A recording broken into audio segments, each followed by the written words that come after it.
అర్థం పుట్టింది కాబట్టి శుద్ధ సత్వం అనమాట ఓంకారం. శుద్ధ సత్వం అంటే సత్వగుణం కంటే పై. దాని నుంచి ఆ ఊమా అని త్రిగుణాత్మకంగా మిగతా శబ్దాలు పుట్టాయి. సో అక్కడి నుంచి వేదాలు పుట్టాయి. శబ్ద బ్రహ్మ సృష్టి అంతా ఏర్పడింది వైబ్రేషన్స్ నుంచి, ఎనర్జీ నుంచి కూడా. అది ఓంకారం ఆవిర్భావం గురించి మీరు చెప్పిందే నేను చెప్పాను. ఓంకారం మనకి లింక్ ఏంటి అంటే అందులోంచే మనం పుట్టాం. సో దాన్ని చేరాలంటే దాన్నే పట్టుకోవాలి. అదొక మార్గం. ఓకే, పట్టుకోవడం అంటే ఓంకారం చేస్తే ఏమవుతుంది, ఎందుకు ప్రశాంతత వస్తుంది, ఎందుకు ధ్యానం కుదురుతుంది, ఓంకారంలో ప్రాణాయామం చేసి కుంభకం చేసి రేచకం చేస్తే ధ్యాన స్థితికి వస్తుంది, మంచి బాగుంటుంది అని అందరూ చెప్పారు. ఈ ఓంకారం చేసే పని ఏంటంటే ఈ త్రిగుణాలని, మనలో ఉన్న ఈ త్రిగుణాలని ఏకం చేస్తుంది. అంటే మనలో హెచ్చు తగులుగా ఉండే త్రిగుణాలు అంటే జన్మత మనకేమవుతుంది, మనకి ఏ గుణం కావాలో కర్మ అనుభవించడానికి ఆ గుణంతో పుడుతుంది. ఆ గుణం ఎక్కువగా ఉండేలాగా మిగతా గుణాలు కూడా ఉంటాయి కానీ దానివల్ల ఏంటి, ఒక విషయం మీద ఇష్టం, ఒక విషయం మీద అయిష్టం వస్తుంది. సమత్వం అనేది లోపిస్తుంది. ఆ సమత్వాన్ని సాధించడానికి ఉపయోగపడేది ఓంకారం. అది ఫస్ట్ ఉపయోగం. ఎందుకంటే ఈ గుణాలన్నిటినీ ఈక్వేట్ అంటే సమంగా చేసేది ఓంకారం. అందుకని ఓంకారం మీరు కాసేపు ప్రాక్టీస్ చేస్తే ప్రాణాయామం లాగే మనస్సులో ఆలోచనలన్నీ స్తంభించిపోయి ఒక రకమైన ధ్యాన స్థితికి ముందుండే స్థితిలో ఉంటారు. ధ్యానమే కుదరాలని లేదు. ధ్యానం కుదరని వాళ్ళకి ప్రశాంతంగా ఏ ఆలోచనలు ఉండవు, దేని మీద ఇష్టం ఉండదు, దేని మీద అయిష్టం కూడా ఉండని స్థితిలోకి చేరతారు ఓంకారం చేసి.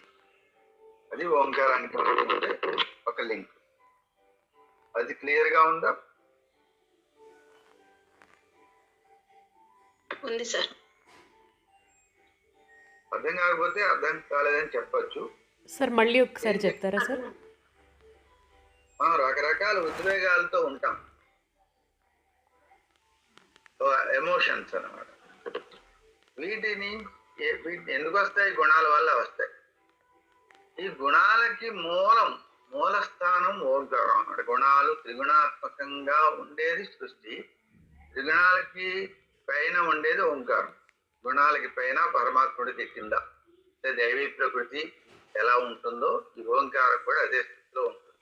అందుకని ఆ గుణాలని ఏకీకృతం చేస్తుంది ఓంకారం. మన ఆవేశాలు గుణాల్లో ప్రచోదనం వల్ల, అంటే ఒక గుణం ఎక్కువ గుణం తక్కువ ఉండడం వల్ల వాటి ప్రభావంతో మనకి ఆవేశం కానీ కోరిక కానీ ఇవన్నీ వస్తాయి. ఎప్పుడైతే అవి సమానంగా అయ్యాయో ఇవన్నీ సమసిపోతాయి. కోరిక ఉండదు, కోపము ఉండదు, సంతోషము ఉండని స్థితి వస్తుంది అన్నమాట. సమత్వమైన స్థితి అంటారు దాన్ని.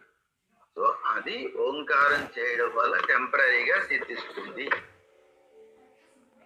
అది ఇందాక చెప్పాను. ఇప్పుడు అర్థమైందా? Yes sir.